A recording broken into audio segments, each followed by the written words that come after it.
Hey, I'm Alex Radical from Board Game Co, and I'm going to be playing through Enchanted Ivy today. Because here's the deal. I love this game. This final copy just showed up a week or so ago, and I've been taking every opportunity to try to get a, well, maybe not every opportunity. I've been playing through a lot of other things. I've been playing through Lands of Evershade. I love that too. Honestly, I've just been having a chance to play a lot of the games I loved as prototypes. Because that's kind of the backstory here. I had this game as a prototype. I played through every single one of the 4 missions that the prototype had, and I played through each one of those multiple times. I think I had like 10 to 12 plays of the prototype in because I wanted to get a perfect score on each of those missions. And I plan on reviewing this. The problem is I want to play more of it before I re-review it, because I already reviewed the prototype. If I just play the first few missions and review it again, that doesn't really do a lot because I'd rather experience more of it. I mean, of course, being able to talk about the final production and all those things is nice, but realistically, I want to play through a lot more.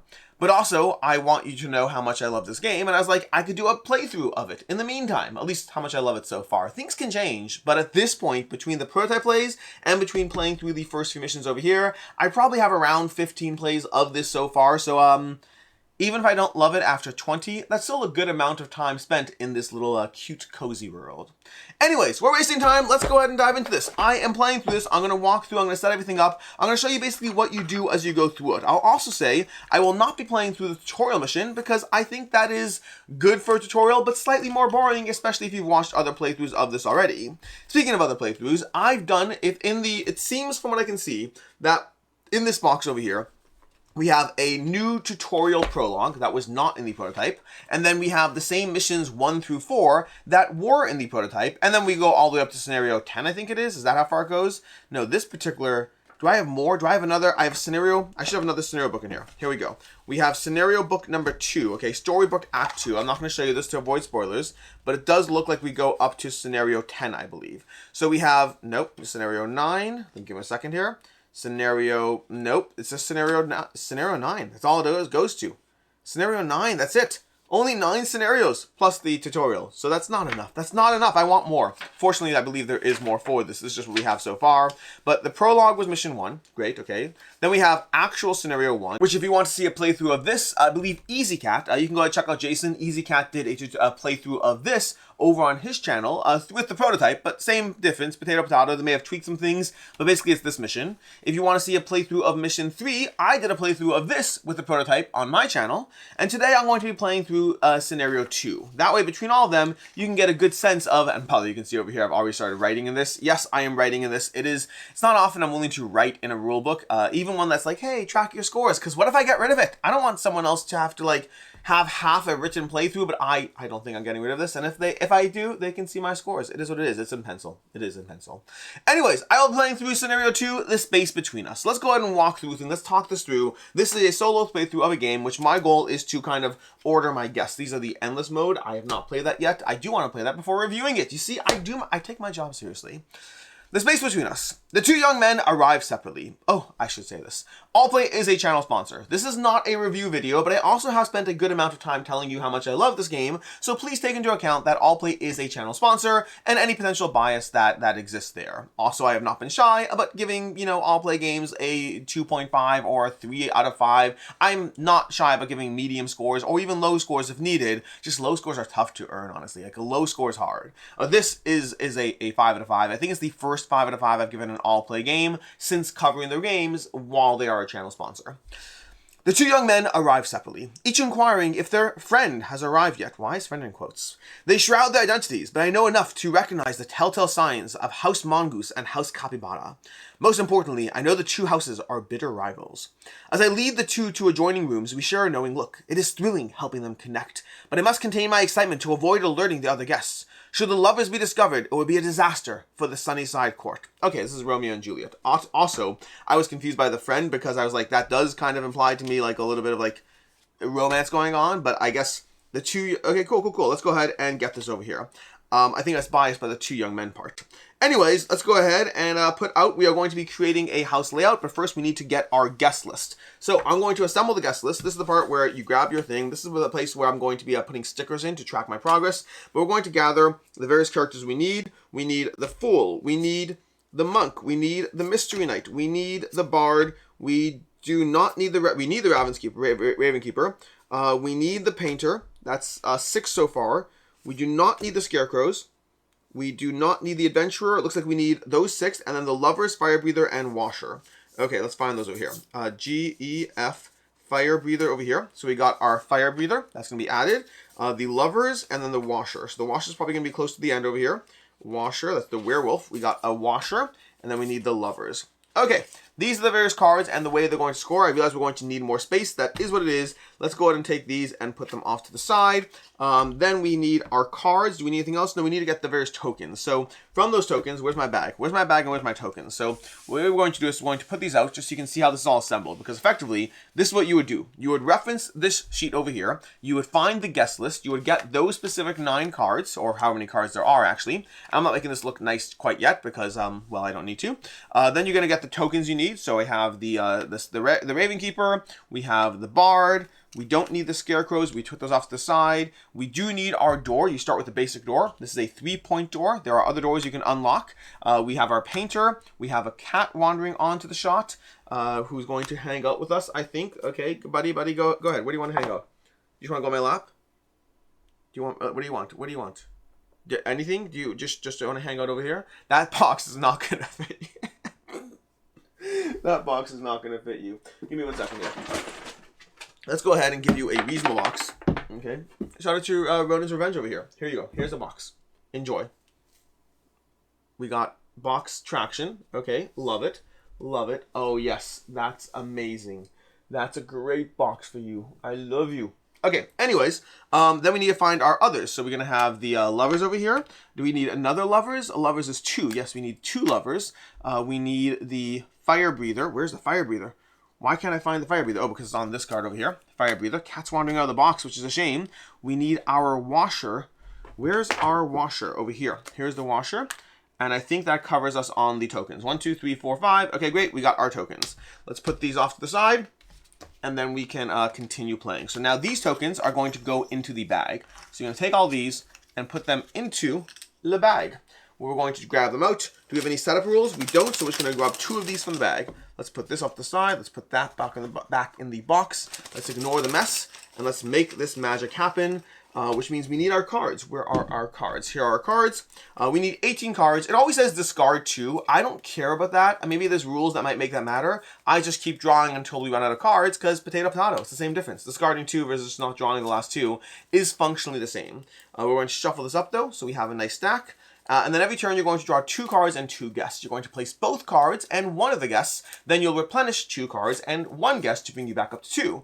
And every round, you're going to repeat that. At the very end of the game, you'll have played 18 cards into this specific pattern over here. And then you'll be playing all but one of the guests. Our goal is to get a score of 65, really 85 when I get the high score, because I don't continue playing until I get the high score. Maybe I should just so I can review this. Anyways, the high score, 85 points, and the challenge is we need arrange a meeting. The lovers have to score 16 points and have no other guests in their row, and then the bard has to score 8 points without touching either lover. Okay, that's the goal we're trying to go for. So, with that said, let's go ahead and go through. I'm going to keep the cards off camera, but I will go through each of these so you can see how they all score. And that way, later in the video, you can reference this point where I went through each of them. Let's go through them in alphabetical order, which means we'll start off with the bard.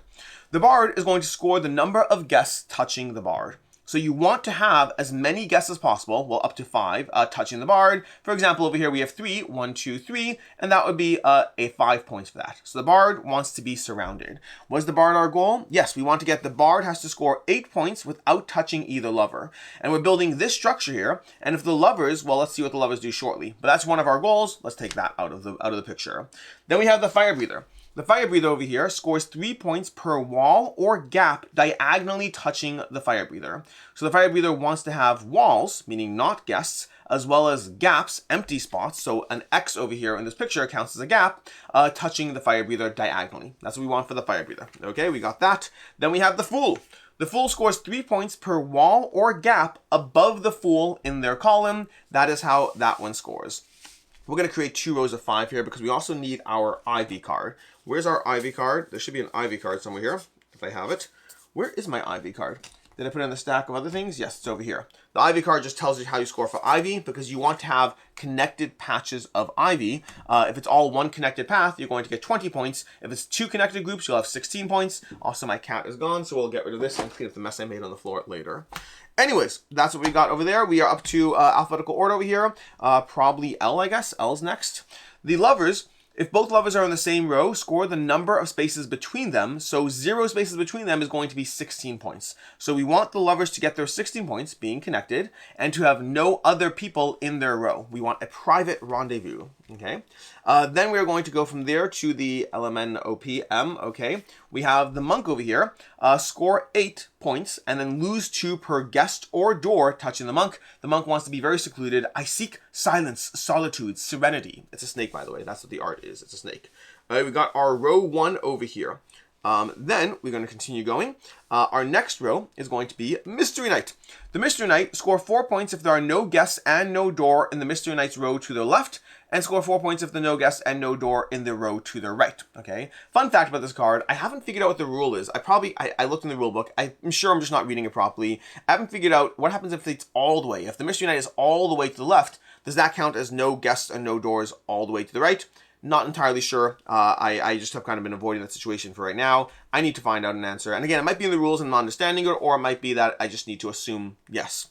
Either way, Ravenkeeper, no, Painter over here. The Painter, choose left or right, orient the Painter in that direction, score guests in the Painter's row in that direction, 4 points for the first one, 3 points for the second one, 2 points for the third one, meaning it scores a maximum of 9 points over there. Is that 9? Yes, that 9 points, if you have a 1, 2, 3 directly connected to it. Then we have the Ravenkeeper over here. The Ravenkeeper is going to be 2 points per guest directly below the Ravenkeeper in his column, and 1 point per guest to either side. Now, by the way, I will be referencing these as I pull out the various guests, so you will have reminders too if you don't want to reference this part. The Washer. Choose left or right, score 4 points per wall or gap between the Washer and the closest guest in the row in that direction. Okay? And then lastly, we have our Ivy card. The Ivy card is going to be the Ivy scoring between 0 and 20 points, depending on how many groups of Ivy you have. You want as few groups as possible. And with that, we are going to draw our starter 2 cards. We do get to see the top card of the deck at any point. Let's go ahead and start building our row. Is this high enough for us? We're trying to build 4 high. That should be high enough, because then over there, yeah, that's going to be high enough. We'll be able to see everything. These are our 2 cards. Here is our door. And then from this bag over here, we have our first 2 guests, which are going to be one of the lovers. Okay, we got a lover offhand. And the other lover, that is crazy. That is crazy. That is, I feel like I should redraw. Should I redraw? I'm gonna redraw. I feel like that's too easy. That's too luck-based. Okay, great. I'm gonna log that as play number 1. I'm gonna count as a failure. Let's go ahead and log play number 2. Let's go ahead and shuffle these up. I just feel like I put them in the bag new at the same time. I don't know. I feel drawing 2 lovers off the bat is crazy. We're gonna draw we're gonna draw the monk who wants to be secluded. And then we're going to draw the Painter who wants to not be secluded, kind of the opposite of those things. And they have to start going and play right away, which is not going to make my life the easiest. And I'll include this down here so you can kind of see in the corner the shape we are building until I can no longer do that. Let's put this off let's make this as neat as possible. I like neatness. Okay, with that said, let's try to make this happen. Again, we are building this shape, so we're going to build a 5x4 with 2 gaps at the top, and then we're trying to get 85 points while making all this work. This is going to be a thing. Do I start with the Painter? I feel like starting with the Painter makes more sense. Now we have to remember this. We have to do some basic concepts. Lovers need to be together and in the same row. The bard needs to score 8 points without touching either lover. So that would be in our best interest to have the lovers can't be on the top row. They could be on the bottom row with a door. The lovers could be on the bottom row with a door. That makes sense as far as economy of the space over there. So we're going to put the lovers in the bottom row because you have to you're playing as an architect. You have to kind of structure this out before you start building. Which means in the second row, if we have the lovers and a door, the bard wants to be next to specifically guests. So we could have the bard above the lovers because the lovers just care about they're in the row. Okay, fine. Which means the Painter should be above the bards. The Painter should go on row 3, the lovers should go on row 2, and the bard should go in the middle. I love that. No, the bard can't touch the lover. I'm wrong. Specifically says that's touching the lover. So the bottom row is the lovers, the next row is the Painter, above that is the bard. We got it. Okay, those are our 3 rows. So with that in mind, we're going to place this down into over here, and we're going to put it We're mentally thinking of this as that card over there, or that one over here. We're mentally thinking of this over here. That would work, I think. It's going to be a lot. Again, you have to give some things up, but the question is how little can you give up? So we place that way, which means the other one has to be placed this way. And we specifically, ooh, I don't love that already, because we do want that them. This is going to just be a waste over here if we played it like that. We could orient these either direction, which I think that makes more sense. But we want the painter, the lovers below the painter, which means we could afford to put this here like so. But if we're going to connect like that, we may as well have more rooms and opportunities to connect. And we're going to be 5 wide, which means we could have lover, lover, door. The door could even go over here. That's also legal, which means I think I like it like that. And do we care? We don't want somebody below this, so that gives us flexibility. I think we're fine with that. Okay, let's go ahead and draw our next 2 cards. We have these 2 cards. Again, we do see the top card of the deck. That gives us some degree of knowledge. And we're going to go ahead, and which means these would not work well for, trying to connect. We got a lover. We got a lover. Okay, now we want the lovers on the bottom row.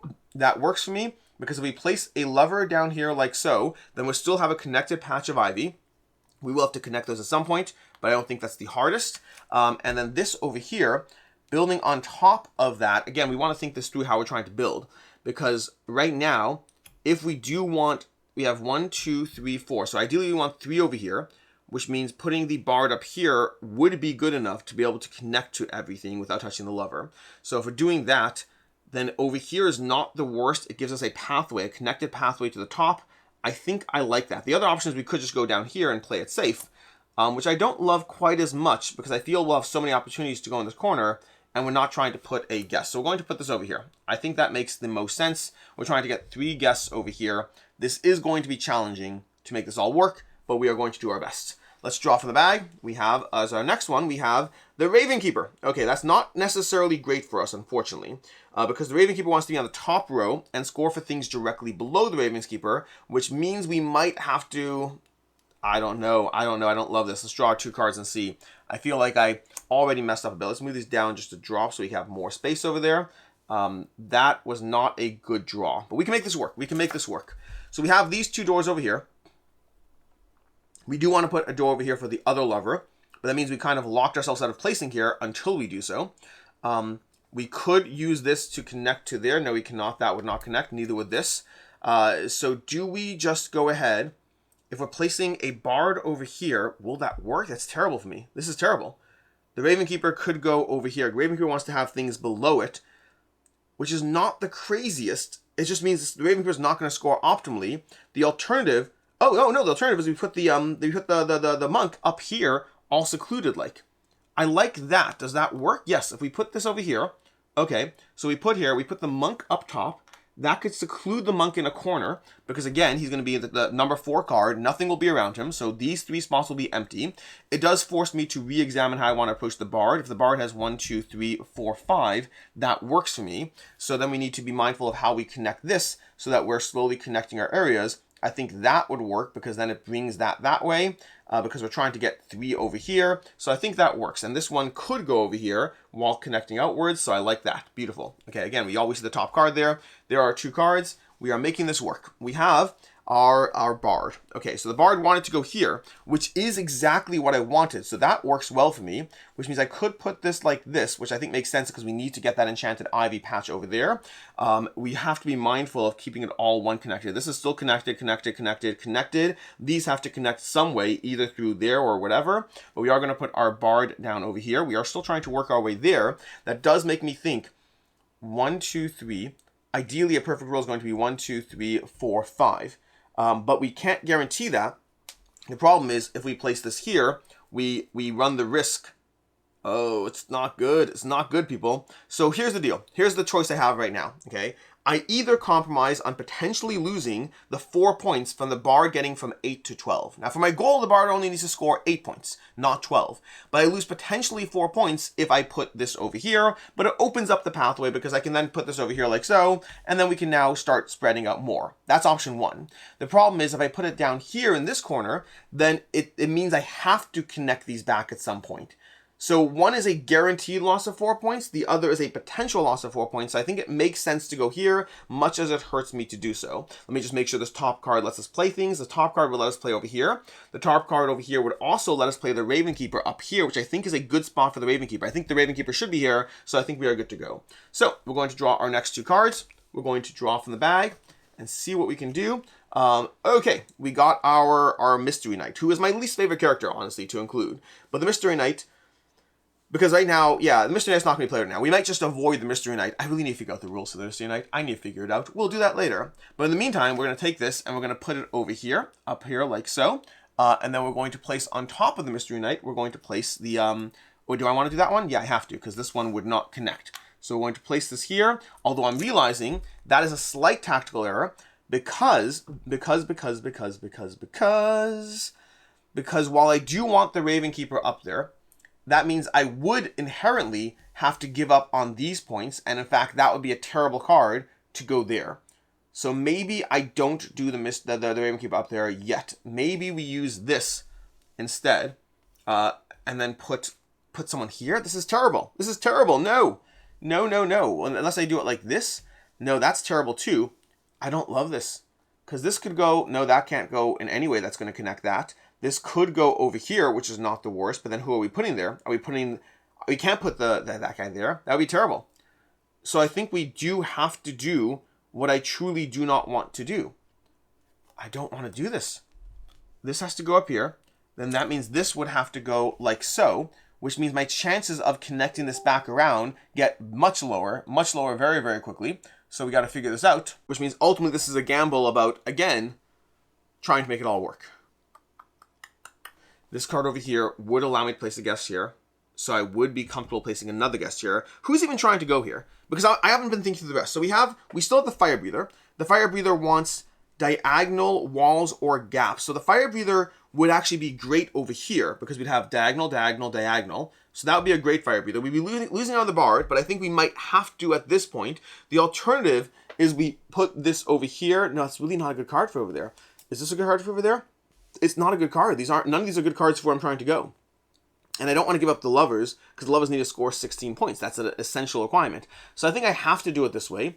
And it just is what it is. We are going to lose out on a perfect placement for both of these at this point, which means I probably should have gone there to have the pathway out. I probably should have. It's too late now. It's too late. I should have thought of that. But then we also still need to score the Washer. The Washer is going to score us 4 points per wall or gap between the Washer and the closest guest.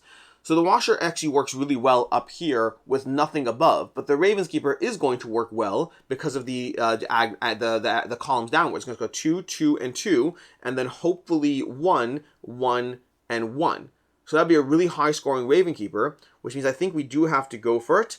And just hope for the best. That's where we are. That's where we are. It's not great. It's not great, but we're doing good. We're doing good. Listen, it's hard building a perfect scoring hotel. That's what makes it challenging. We got our Lover. Beautiful. That works great for me, because now we can take these 2 cards here. This card has kind of been sitting in the way. Oh, we gotta face the Lover this way, because, let's be honest.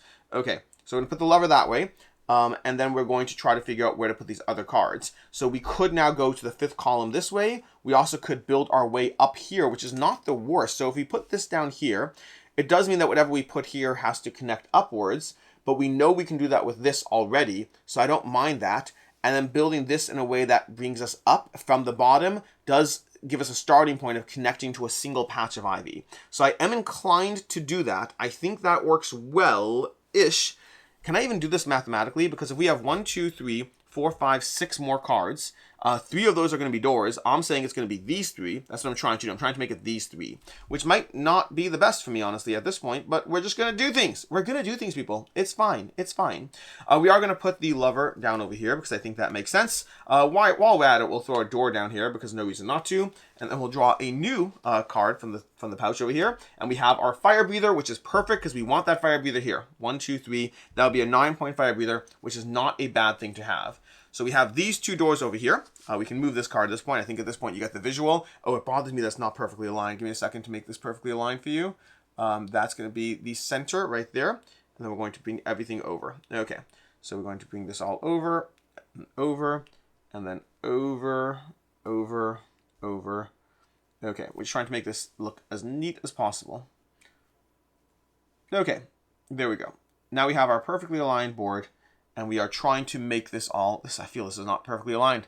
I want a grid. I want 5 spots. I want a playmat. Is there a playmat for this? I don't remember there being a playmat. I kind of want a playmat for this game. Like, you'd have to make it, like, you know, just a bunch of grids because each map is different, but I think that's doable. Anyways, also the art could be fantastic. So anyways, we're going to go ahead and do this. We have our 2 doors. We have our fire breather. We want to put this up here. We also want to connect downwards, which means this card is great to going ahead and getting that connection point between these tiles because we have full coverage on top and bottom. It also means we have an easy way to connect between these two. Easy relative, but like, for example, this card should be able to do it alone. Although it depends which side we place it on, which means we might be making trade-offs as it is. But for right now, we are going to go ahead, and we need this guy. He's going 1, 2, 3, 4. No, we need all of these to be the spots we go to. We absolutely need that. It's not even a question, which means at that point, the question is, if we know we can do this here, and this can go here, maybe we don't score the fire breather yet because we need to get all 3 of these. And this guy, the mystery knight, would not be the worst here because he scores 4 points for going that way. He's not the best, but the alternative is the other person we might not place is the washerwoman, who scores left to right, score 4 points per wall or gap between the washer and the closest guest. So the washer is the one we won't score, and we are trying to get a connected grouping of thingies, which means, depending on the top of this, I think this is the tile we need. We're going to place this guy. We're going to orient him that way. Can he orient that way? No, he can't. He's always oriented the same way because he's really both sides technically. We're just choosing. We're only going to score this way. And then we are going to draw another 2 cards. We are trying to put the diagonal guy over here. Who's going to go over here? It can't be the painter. It can't be the Raven's Keeper. It can't be the monk. Who's going in that last spot? 1 second. Have I mathed this out wrong? There's 4 more spots, which means there's 2 more guests. Who am I missing? I have the Mystery Knight. We have the Bard. We have the Painter. We have the Raven Keeper. Oh, the Fool. Okay, I can work with the Fool. I can work with the Fool. The Fool can go over here. That's where the Fool goes. Okay, I probably should have played that out a little better to plan for it. But the Fool, there we go, the Fool. The Fool is going to score per wall or gap above it. So 6 points because this is considered to be a gap. We are going to draw our next 2 cards. And that's going to determine how we place things. Because that card's going to hurt me. That card's going to hurt me. Because right now, if we place this here, well, I guess not necessarily. It depends how we build this. Because this card could go this way in a way that pulls from this side. But this is still connected. This is still connected. This, as long as this comes downwards, this works. And we can make that happen right now, honestly, which would be fully connected. But then, so if we do this like this, which I think makes sense, then we fully have it up to here. The other option is we place this over here and hope for a full connection. No, I don't think that's better. I guess the question is, which way are we going to connect, on the left or the right? And I guess we know already because this one connects on this side. So we know we have that perfect information. It just depends on whether we can also get a perfect grid of ivy. But with that in mind, we are going to go ahead and place this here. Then we're going to draw the washer from the bag. And we're going to look at our next 2 cards, which we are fine in. We are totally fine. This one would not work here, but this one does work here. And then this one does work over here. So we're getting nothing on the top tower, which is an interesting, not the way I saw this playing out, but I don't think it's bad for us. I think this is actually a darn good chance of scoring really, really well. We are not going to place our washer at the end of it.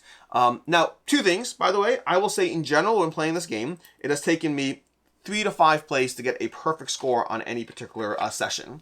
I will also say that I've played this particular session, like 6 months ago, whenever the campaign was. I've played this session multiple times. I have to look at my folder. Oh no, I gave the folder to somebody else. I gave my point to somebody else to enjoy the game. But my point is, even if I get a perfect score, which I'm not confident I am, I have played this scenario multiple times already. I'm just going by like the structure of it all. There's characters I still haven't seen and play yet, but we'll go ahead and do that. Let's go ahead and score. We are going to score for our fire breather. That's going to be the first column, and this is your various attempts you want to do. Fire breather is going to score for 1, 2, 3. That's 9 points over there. So we get 9 points for our fire breather. Okay, that pencil is not sharp. Okay, either way. The lovers are going to score 16 points. We got that over there. There we go. Our washerwoman is going to score 0 because we did not place our washerwoman. I'm adding the woman, which might be a little sexist to me, but it does look like a woman in the picture. It's just called the washer. Then we have the bard. The bard is going to score 8 points because it has 1, 2, 3, 4. I'll show you the cards as we go. Let's go show you the cards. Fire breather scores for the diagonals. So 1, 2, 3, diagonals, diagonals, diagonals. That counts. That's our fire breather. I'm not on top camera. Fire breather scores 1, 2, 3 over here. We're going to go ahead and score 1, 2, 3. That's our there. Our lovers are going to score us for our 16 points we have over here. There's 0 spaces between them. That's a full 16. So we got the 16. Then we are going to score for the washer, who is not in play. So we scored 0. Then we're going to score for our bard. Our bard wants to have the number of guests touching the bard. 1, 2, 3, 4. That's going to be 8 points over there. So we're going to get 8 points for our bard. That looks like a shovel every single time, by the way. It's a lute, but it looks like a shovel. Then we're going to score for our fool. Our fool scores 3 points per wall or empty gap above the fool in the column. That's 1 and 2. You have to look at the actual board to see if it counts as a gap. But in this scenario, these two count as gaps. So we're going to then get 6 points for the fool. Then we have going downwards, we have our monk. Our monk scores 8 points, losing 2 for anyone around him. So he's going to score the full 8 over there. Then we have over here our Mystery Knight. Mystery Knight scores 4 points if there's nothing to the left, and 4 points if there's nothing to the right. We have nothing to the left. We will score 4 points. Then we are going to score for our Painter, who's going to score a nice solid 9 points because you pick a direction, and then 4, 3, and 2 in that direction. That's going to be 9 points. And then our Raven Keeper, who might be the highest scoring one we have, because our Raven Keeper is 2 points for each guest directly below it, and 1 point for each guest around it, which is actually just 9 again. So we have 9. I guess our lovers are definitely the highest, but the lovers are for 2 tiles, so there is that trade-off over there. Then for our Ivy we have a single connected path. This connects to here, connects to here, connects to here. This connects back up to here, around and up there, which was a risky move, down over here, to over here, to over here, down over here, around, around, around, around. That's a single connected patch of Ivy for 20 points. And then our door, we're playing with a basic door, and that's going to give us 3 points. Adding it all together, we have 9 plus 16 is 25, plus 8 is 33, plus 6 is 39, plus 8 is 47, plus 4 is 51, plus 9 is 60, plus 9 is 69, plus 20 is 89, plus 3 is 92. We have a 92-point game, and that means we have achieved our 65 inherently. We've also achieved our 85 inherently. And then we've achieved arrange a meeting. The lovers score 16 points, which we have done, and have no other guests in the row. We've done that. And then we get to the last one, distract the guests. The bard scores 8 points without touching either lover. Thematically, what's happening is the lover over here are down here, and then these guests are all adjacent so they can see them, but the bard is pulling their attention away. Practically speaking, you could have had the lovers over here and have somebody else. It just works thematically. It worked for this setup over here. Everyone's looking towards over here, and the lovers get to have their secret rendezvous. Conclusion. The taller of the men invites me to his room where he displays a gorgeous tapestry. Thank you, Ivy. The inn is a refuge for us, a place where we can meet without the pressures of our homes. Our houses, I think, would have been a better fit. The banners of our houses, oh yes, there's that. The banners of our houses defined us in the past, but together we've woven something new. That's Scenario 2. Scenario 2 over here, you can expect more content around this game. I will be playing through enough until I feel like, if I play all 10 or not, I don't know, but I also want to play the endless mode. So there'll be a review at some point, but I need to go ahead and play this more. I've already given this a 5 out of 5. Nothing I have seen so far from the final production has changed that. I am still very much enjoying this. It is a mental challenge that you have to kind of chart out what you're doing from the beginning. You can see as I was playing that I definitely did a part of that. But with 10 different objectives, 9 different cards, and the Ivy, and every scenario is different, that means there's a lot to think about. So you can see how I both mentally charted a few key moments of, okay, well, the bard has to be here, the painter will be here, the lovers will be down here, but then other things kind of caught me off guard, like where am I putting the fool? Where am I putting the fire breather? Those things, like kind of, some of them worked out nicely. In fact, both of them worked out pretty decently considering I didn't plan around them. So there definitely is a small amount of luck. Alternatively, you can just plan everything from the beginning, and then the luck's still going to come out in the order that things actually come out of the bag, because different orders mean different. It's not like you're building this with perfect consideration of the cards and the guests and all that. You have to deal with what comes your way as it does so. Anyways, I hope you enjoyed this playthrough, this solo playthrough of Enchanted Ivy. I don't know if I'll do more solo playthroughs or not. If you want them, by all means, let me know. That does impact my decision. Otherwise, expect a review at some point, probably 4 to 6 months away, depending, unless I play through it really aggressively. But I would guess 4 to 6 months away because I want to enjoy this game and take my time with it and play it when I normally would, as opposed to specifically just to get content your way as fast as possible. That's what this video was for. Until next time, I'm Alex Radcliffe from Board Game Co. I hope you enjoyed this video, and as always, I hope you have a good one.